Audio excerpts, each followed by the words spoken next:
I saved $10,000 in under 3 months without tracking a single penny, and here's how I did it. I know what you're thinking, there's no way. She has made up this elaborate system of spreadsheets and complex algorithms to track every dollar that comes in and goes out so that she can save money, but the truth is, I didn't track a single penny. Out of sight, out of mind when I got paid. A portion of my paycheck would be automatically put into my savings account. Now I didn't do this by creating a spreadsheet or tracking my every expense. I did it by simply making a list of my needs and my wants and then cutting back on my wants. Needs are things like food, clothing, and shelter. Wants are things like eating out, buying new clothes, and getting my nails done. I made a conscious decision to spend less money on my wants so that I could save more money. But I didn't set hard and fast rules for myself. If I really wanted to go out to dinner with my friends, I didn't stop myself. I just made sure that I didn't do it too often. I found that by being a little bit more mindful of my spending, I was able to save a lot more money than I would have if I'd been following a strict budget.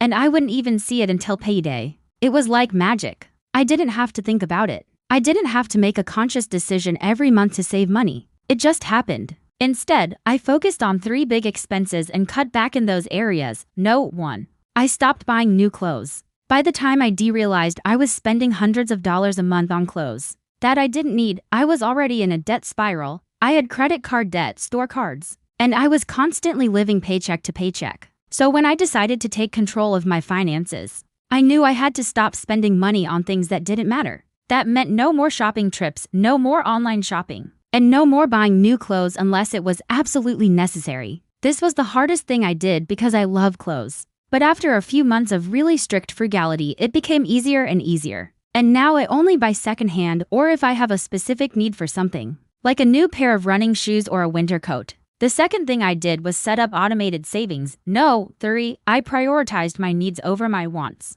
I know this might sound controversial, but I didn't use a single spreadsheet in my journey to saving $10,000. Instead, I used mindset shifts. I changed the way I thought about money and I made a conscious decision to save more and spend less. I know it sounds simple, but it really worked for me. I don't believe in budgeting because it just doesn't work for me. I much prefer to use habits. I found that by focusing on my habits, I was able to save more money than I ever did when I was trying to follow a budget. Habits are much easier to stick to than budgets because they're more flexible. When you're following a habit, you can bend the rules a little bit here and there. Whereas when you're on a budget, you have to stick to it or else your whole financial world falls apart. If you want to learn more about how I saved $10,000 in under 3 months, then click here.